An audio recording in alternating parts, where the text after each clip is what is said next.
Mantap. Jarang sekali saya mendengar jemaat-jemaat itu nyetel musik boxnya lagu rohani. Kalau bisa hari Minggu, hampir jarang. Tetapi apa yang saya dengar lagunya rumput tetangga memang sangat menggoda. Sangat jarang. Katanya orang Kristen, tugas orang Kristen itu memuji memuliakan nama Tuhan. Amin. Tetapi hampir setiap hari saya mendengar lagu itu. Lagunya Maya, rumput tetangga lebih menggoda katanya. Maka saat ini jangan heran banyak perselingkuhan yang terjadi. Kenapa? Karena rumput tetangga lebih apa? Itu yang kalian dengar setiap hari. Bukan yang memuji dan mengagungkan nama Tuhan. Semakin rusaklah moral orang Kristen. Masyarakat kaget 6 tahun saya pulang ke Kalimantan. Hampir 7-8 kali saya menghadiri pernikahan adat. Bulan 2 dinikahkan, bulan 5 melahirkan, cepat sekali. Apakah dokter perlu penelitian lagi? Iya kan? Karena saya tahu saya melahirkan itu 7 bulan sampai 9. Tetapi saya menghadiri pernikahan adat, nikah bulan 3, melahirkan bulan 5. Terlalu cepat. Apakah ini perlu penelitian dokter lagi saya bilang? Mungkin ada perubahan genetik. Tetapi yang jelas itu karena mulai manusia mundur, mulai manusia pudar, mulai manusia loyo untuk memuji dan mengagungkan nama Tuhan. Lagu-lagu yang disetel adalah lagu-lagu duniawi, tidak salah. Tetapi dia perlu juga menilai lagu-lagu yang kita mau dengar. Kalau rumput tetangga lebih menggoda, saya pikir itu tidak terlalu penting untuk kita dengar. Itu memotivasi kita untuk selingkuh sebenarnya. Ya, kenapa tidak kita setel lagu-lagu rohani? Kenapa kita tidak setel lagu-lagu rohani yang enak didengar orang, yang mendorong orang lain, yang menghidupkan iman orang lain? Tetapi yang kita setel itu hampir setiap hari sampai saya hafal lagunya. Rumput tetangga. Ya, Bapak Ibu yang dikasih Tuhan, jangan kalah dengan gembala-gembala. Katanya kita orang Kristen, ketika malam tahun baru saya kaget setengah mati. Kalau orang Kristen dibawa pergi KKR, orang Kristen pergi ikut persekutuan, yang ditanya, ada nggak transportnya? Ada nggak nasi bungkus nanti? Terlalu rendah motivasi kita. Tetapi saya kaget setengah mati. Waktu ada DJ di mana di Sebagu, DJ di Sebagu, itu hampir yang stroke aja berangkat. Saking semangatnya, yang stroke aja berangkat. Mungkin keluarga kami aja nggak berangkat. Mereka bisa charter mobil dari Adam Hilir ke Sebadu. Dan ketika ada DJ yang luar biasa, pokoknya Sebadu kayak lautan manusia yang luar biasa. Ya, baru DJ itu. Mereka bisa charter mobil. Tetapi kalau disuruh charter mobil untuk KKR, mereka tanya, mahal sih tampangnya. Mulai hitung-hitungan di sini. Katanya orang Kristen memuji dan mengagungkan nama Tuhan. Benar enggak? Tapi kita mulai hitung-hitungan. Ada amplopnya nggak nanti ya? Ada nasi bungkusnya nggak nanti ya? Telah jauh motivasi. Jadi Bapak yang kasih Tuhan, mulai kita pudar untuk memuji dan mengagungkan nama Tuhan. Mungkin mulai iman Kristen mulai pudar untuk memuji dan memuliakan nama Tuhan. Jadi saya sangat kaget setengah mati. Jijik disebut tidak salah. Tidak salah. Karena itu hiburan masyarakat. Wong katanya cuma setahun sekali. Saya tidak menganggap kalian berdosa untuk nonton itu. Tidak menghakimi bahwa penonton itu berdosa. Tidak. Tetapi seharusnya kita lebih semangat untuk memuji dan memuliakan Allah. Amin. Jangan kalah dengan gembala-gembala. Ya. Mereka bersemangat untuk memuji dan mengagungkan dan memuliakan nama Tuhan. Tidak hanya mereka memuji, tapi mereka menceritakan itu kepada orang lain. Mereka menginjili, mereka menyampaikan Injil kepada orang lain bahwa Sang Juru Selamat itu telah lahir, Sang Mesias itu telah lahir. Dia ceritakan kepada orang banyak. Sudahkah kita yang punya respon yang positif? respon untuk kita memuji dan mengagungkan nama Tuhan. Sudah seringkah kita menginjili orang lain? Sudah berapa seringkah kita menyampaikan Injil kepada orang lain supaya orang lain bertobat? Sudah berapa seringkah kita menyampaikan Injil kepada orang lain supaya orang lain percaya mengakui Yesus sebagai Tuhan dan Juru Selamat? Ini tugas dan tanggung jawab kita sebagai orang Kristen. Amin. Jangan kalah dengan gembala-gembala. Lewat peristiwa kelahiran ini tidak hanya gembala, tetapi orang-orang Majus. Orang-orang Majus, mereka tidak memiliki pengalaman yang dialami oleh para gembala. Orang Majus tidak berjumpa dengan mereka, tetapi orang Majus hanya lihat GPS. Hebat ya. Di Indonesia baru sekarang ya kita merasakan GPS, maka tidak biasa di Pontianak. Ya, sekarang kalau kita mau ke kota nggak nyasar. Kalau kita mau ke tempat orang nggak nyasar karena ada GPS. Ternyata Tuhan jauh sebelumnya punya GPS yang luar biasa. Yaitu apa? Bintang dari. Lalu orang-orang wajib dituntun oleh bintang untuk berjumpa dengan Sang Mesias, Sang Juru Selamat, Sang Raja Damai yang dilahirkan itu.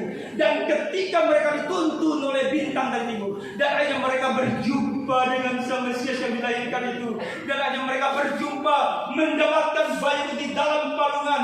Lalu apa yang dilakukan oleh para Majus?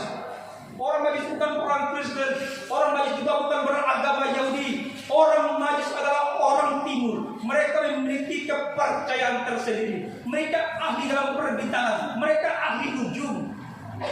Makanya mereka bisa menafsirkan bintang yang mereka lihat. Sang GPS yang telah diciptakan oleh Tuhan untuk menuntun mereka. Dan akhirnya apa yang terjadi Bapak Ibu? Ketika orang Majus berjumpa dengan Sang Mesias yang dilahirkan, ketika orang Majus bertemu dengan Sang Raja Damai yang dilahirkan, apa respon mereka? Apa tindakan mereka? Lalu mereka membuka harta milik mereka, dan akhirnya mereka mempersembahkan emas, kemenyan, dan apakah itu terlalu penting? Penting. Tetapi yang sangat penting apa yang dilakukan oleh orang Majus. Respon dari orang Majus yang seharusnya kita perlu teladani. Mereka tidak hanya memberikan persembahan emas kemenyan murni, tetapi mereka menyembah Tuhan. Amin. Jangan kalah dengan orang Majus, mereka bukan orang Kristen. Saya melihat di YouTube sekarang, kami punya jaringan internasional. Kami jaringan aktivis misi, jaringan internasional. Sekarang banyak non-Kristen. Mereka pakai jilbab, mereka pakai tudung, menyanyikan lagu-lagu Kristen yang luar biasa. Mereka sampai menangis. Mereka sungguh-sungguh menyanyikan lagu Kristen. Mereka terharu, mereka diberkati. Ini non-Kristen. Mereka bersemangat memuliakan Allah. Mereka menyanyikan lagu rohani di YouTube luar biasa. Tetapi orang Kristen mulai mendorong memuliakan Tuhan. Mulai beralih lagunya. Rumput tetangga memang sangat menggoda. Mulai berubah. Maka pada sore hari ini kita diingatkan oleh firman Tuhan, jika kita mulai undur, mulai kita tidak bersemangat, mulai kabur untuk kita bisa melayani Tuhan, memuji Tuhan, maka saat sore hari ini kita diingatkan dan ditegur oleh firman Tuhan, jangan sampai kalah dengan para gembala. Amin. Jangan sampai kalah dengan orang Majus. Mereka tidak hanya memuji, memuliakan nama Tuhan, tetapi mereka juga menyembah Tuhan dengan sungguh-sungguh. Oleh sebab itu, mulai setelah lagu-lagu rohani, jangan lagu laginya maya, cinta satu malam. Ya, bahaya. Itu merusak generasi dan merusak iman kita. Sehingga kita menjadi kendor untuk memuji dan mengagungkan nama Tuhan. Selanjutnya Bapak Ibu dan Tuhan, ini respon yang positif yang kita mau pelajari dari gembala-gembala.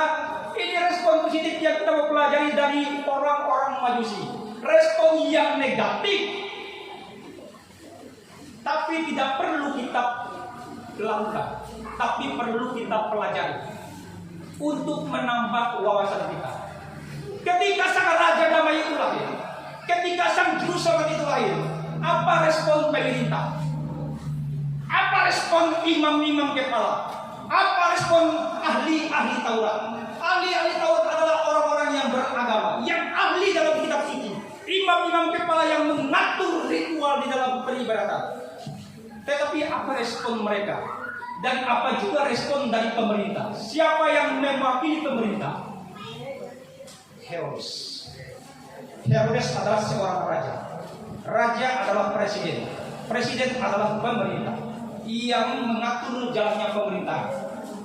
Ketika sang raja damai itu lahir, apa respon pemerintah terhadap gereja, terhadap hamba-hamba Tuhan, terhadap sang Mesias yang dilahirkan?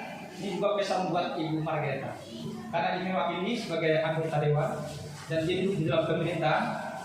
Mungkin nanti bisa duduk juga Ibu Veronica supaya dia menjadi wakil. Makanya menjadi pemimpin itu, menjadi pejabat itu bukan sekadar kedudukan yang kita miliki, tetapi tanggung jawab yang besar yang kita harus lakukan. Karena kita wakilnya Tuhan. Makanya jangan main-main. Jangan macam-macam kalau kita mengemban sebuah tugas dan tanggung jawab sebagai hakim dan sebagai jaksa. Bayangkan hakim itu disebut yang mulia, jaksa disebut yang mulia, di keraton disebut yang mulia, yang mulia. Kalau dia tidak mewakili Tuhan, dia berdosa kepada Tuhan. Maka Bapak Ibu sekalian Tuhan, ini respon pemerintah terhadap kelahiran Sang Juru Selamat. Ketika Mesias itu lahir, apa respon pemerintah? Waktu itu Raja Herodes mulai dia merencanakan sebuah kejahatan yang luar biasa. Dia bilang sama orang Majus, orang Majus, nanti kalau bertemu dengan Sang Mesias itu, sang Raja Damai itu, nanti lewat sini kasih tahu kami lagi ya, karena kami mau juga menyembah dia. Karena itu sudah heboh sekali bahwa Raja orang Yahudi telah lahir. Galau pemerintah, galau Raja Herodes. Maka dia bilang, Majus, nanti kalau kalian pulang nanti lewat sini lagi ya, kasih tahu di mana tempatnya, karena kami mau juga menyembah dia. Itu kepalsuan. Itu respon dari pemerintah, respon dari raja. Dia tidak menerima akan kehadiran kedatangan sang Raja Damai itu, tetapi dia mulai galau hatinya. Ada orang yang mau menggeser kedudukan. Lalu dia merencanakan sebuah kejahatan dengan imam-imam kepala untuk membinasakan Sang Juru Selamat yang telah lahir. Mereka bersekongkol membuat sebuah rencana yang busuk untuk menyelamatkan, untuk membinasakan Sang Mesias yang telah dilahirkan. Tetapi orang Majus diingatkan oleh malaikat lagi, jangan engkau kembali ke jalan yang awal, tetapi mereka melalui jalan. Itu kan tema yang kemarin, tahun kemarin, ya. Mereka lewat jalan lain. Di sini kita melihat ketika Sang Juru Selamat, Sang Raja Damai itu lahir, respon pemerintah sangat negatif. Lalu dia membuat sebuah ultimatum dengan para imam dan ahli-ahli Taurat. Hei ahli-ahli Taurat, hei para imam, ada sebuah ultimatum yang kalian harus lakukan. Ini perintah saya, kata raja. Ini perintah pemerintah yang harus kita lakukan. Anak-anak laki-laki yang umur 2 tahun ke bawah dimatikan kan? Disuruh apa? Disuruh bunuh. Ini tindakan pemerintah, tindakan seorang raja dan ahli-ahli Taurat. Lalu akhirnya ultimatum itu dilakukan dan dilaksanakan oleh para ahli-ahli Taurat dan imam-imam kepala. Lalu peristiwa itu terjadilah pembantaian yang luar biasa. Anak-anak yang di bawah umurnya yang dari 2 tahun ke bawah itu dimusnahkan, dimatikan oleh Raja Herodes oleh keputusan pemerintah. Dan akhirnya begitu banyak anak-anak kecil waktu itu yang baru dilahirkan oleh orang tuanya dimatikan, dibinasakan oleh Herodes. Dan begitu banyak ibu-ibu yang menangis, begitu banyak ibu-ibu yang meratapi anak-anak yang dipenggal, anak-anak yang dibunuh oleh sebuah kebijakan pemerintah, oleh sebuah kebijakan Herodes yang akhirnya membunuh anak-anak yang baru dilahirkan. sifat respon yang negatif, respon pemerintah, respon ahli-ahli Taurat, respon imam-imam kepala. Mereka punya respon yang negatif. Mereka bukannya untuk memuji dan mengagungkan nama Tuhan. Seharusnya ahli-ahli Taurat, seharusnya imam-imam kepala, mereka adalah orang-orang rohaniawan yang tahu di Alkitab, yang tahu di Taurat bahwa Sang Mesias, Sang Juru Selamat akan lahir. Seharusnya imam-imam kepala, seharusnya ahli-ahli Taurat mempersiapkan akan kelahiran Sang Juru Selamat. Tetapi justru mereka menolak Sang Juru Selamat. Justru mereka membinasakan. Jangan sampai kita orang-orang Kristen juga yang mengaku orang Kristen, yang berKTP orang Kristen, yang mengaku sebagai jemaat KBBI atau GKBI atau PPK, tetapi tidak punya respon yang negatif. Bapak Ibu yang kasih Tuhan, kalau engkau duduk di sebuah pemerintah, engkau diberikan tanggung jawab menjadi bupati, menjadi anggota dewan, menjadi gubernur, menjadi wali kota, menjadi kepala desa, menjadi camat, maka kita harus memiliki respon yang positif. Jangan sampai kita melakukan apa yang dilakukan oleh ahli-ahli Taurat, imam-imam kepala, dan Herodes yang mewakili pemerintah pada waktu itu. Bapak Ibu Saudara sekalian, hati-hati. Ketika kita menjadi pejabat, ketika kita diberikan tanggung jawab menjadi seorang pejabat, kadang-kadang dan hati-hati, justru jabatan yang kita emban, justru jabatan yang kita miliki itu bisa menghancurkan kita sehingga kita putus hubungan dengan Tuhan. Tidak sedikit sekarang pejabat-pejabat mungkin tidak datang hari ini ke gereja. Alasannya apa? Jangankan pejabat, di daerah kami ada orang-orang yang dipekerjakan sebagai security di sebuah perusahaan. Kenapa Bapak nggak ibadah hari ini? Kami sibuk Pak, kami tetap masuk di perusahaan. Kalau seperti itu, adakah dia punya kesempatan untuk memuji dan memuliakan Tuhan di gereja? Mulai kendor. Seorang pejabat mulai diberikan tanggung jawab yang besar, dengan kesibukan yang luar biasa, sehingga mulai tidak mau lagi datang ke gereja. Ditanya, kenapa Bapak Bupati atau Bapak Wali Kota, Pak Camat tidak datang hari minggu beribadah ke gereja kita? Sibuk. Mungkin engkau tidak seperti Herodes yang membantai anak-anak. Ingat baik-baik. Mungkin engkau tidak seperti Herodes yang mewakili pemerintah membantai anak-anak. Tetapi ketika engkau mulai kendor memuliakan Tuhan, tetapi ketika engkau mulai pudar imanmu untuk memuji dan memuliakan nama Tuhan, mulai engkau surut untuk datang ke gereja memuliakan Tuhan, mulai kamu menciptakan generasi yang mulai melawan Tuhan. Benar? Kebanyakan kalau orang tua yang tidak mau ke gereja, pasti anaknya tidak mau ke gereja. Kalau orang tuanya tidak mau ke gereja karena sibuk, tidak mau lagi memuliakan Tuhan, artinya hubungannya dengan Tuhan mulai tidak harmonis, mulai jauh, karena kesibukan itu. Lalu hanya dia punya anak, karena orang tuanya, karena jabatan tadi, mereka sudah pudar, sudah kebanyakan kesibukan, sehingga mereka tidak memuliakan Allah lagi di gereja. Mulai anak-anaknya pun mulai ikut orang tuanya, tidak juga ikut ke gereja. Kenapa? Ikut-ikutan orang tuanya sibuk. Katanya orang Kristen mau memuliakan Tuhan, tapi dengan kesibukan itu, mulai dia ciptakan generasi yang mulai melawan Tuhan. Dia ciptakan generasi yang mulai jauh dari Tuhan. Dia punya anak cucu yang mulai sibuk dengan kegiatan. Mulai mereka kendor. Mereka tidak lagi memuliakan Tuhan. Mereka jauh dari Tuhan. Mulailah mereka menciptakan generasi-generasi yang mulai melawan Tuhan.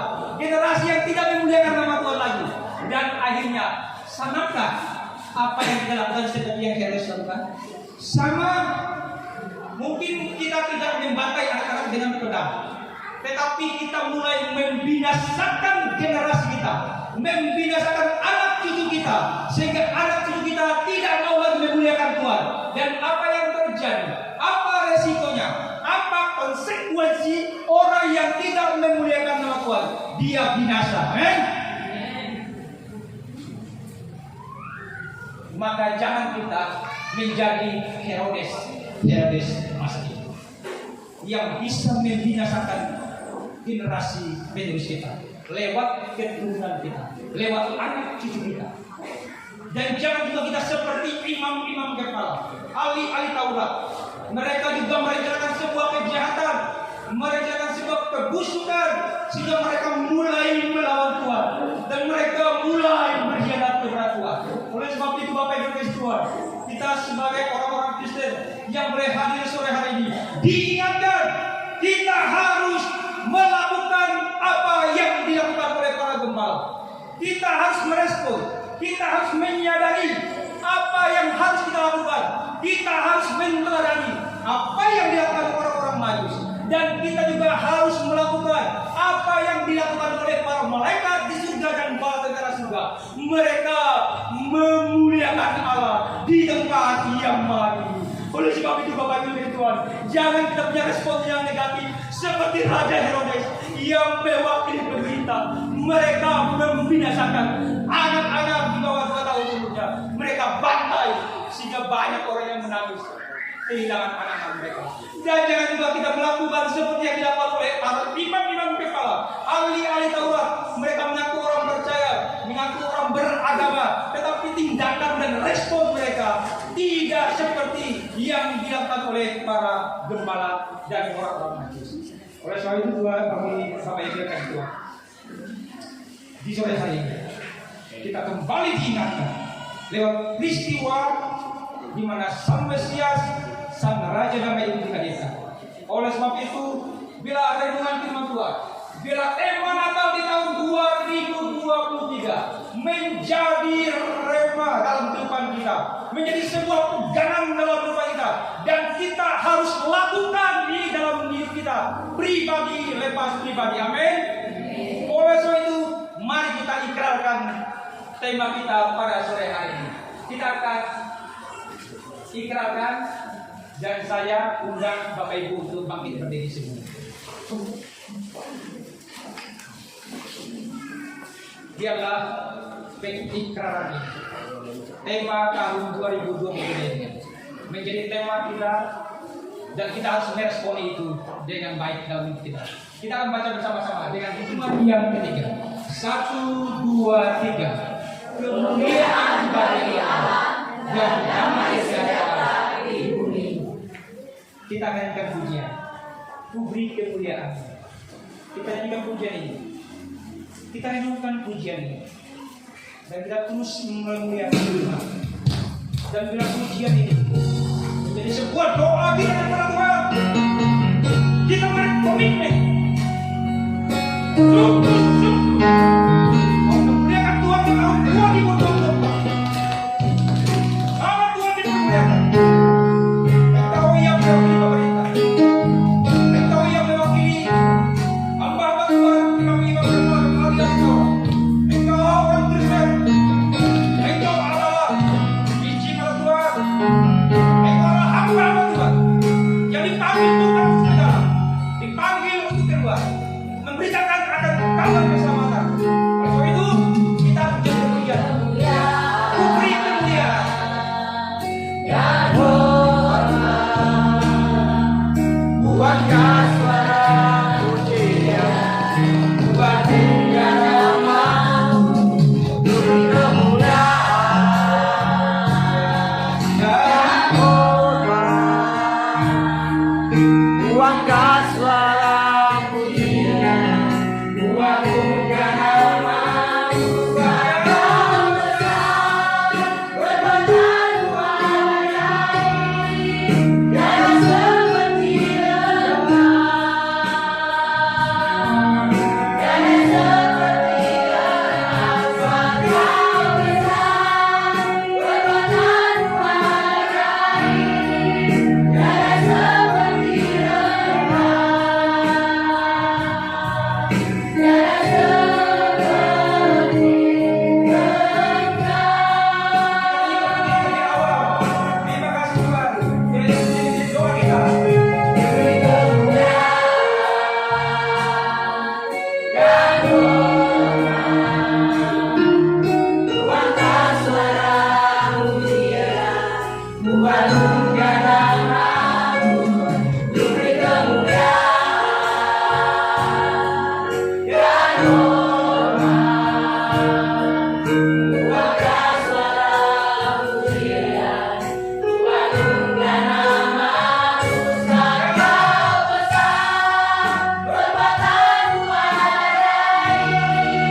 kita kembali.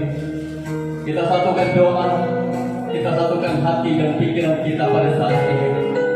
Kita mau mengucap syukur untuk kehormatan kebenaran firman Tuhan pada sore hari ini, yang begitu luar biasa memberkati setiap kehidupan kita. Terima kasih Tuhan Yesus untuk firman-Mu yang begitu luar biasa pada saat ini, untuk firman-Mu yang begitu indah yang boleh kami dengarkan pada sore hari ini. Biarlah firman Tuhan ini dapat menjadi berkat dalam kehidupan kami. Biarlah firman Tuhan ini menjadi kekuatan di dalam kehidupan kami untuk menjalani hari-hari kami, Tuhan Yesus. Berkati hamba-Mu yang sudah menyampaikan kebenaran firman Tuhan. Biarlah Kau yang memakai dia secara luar biasa untuk melayani Engkau, Tuhan Yesus.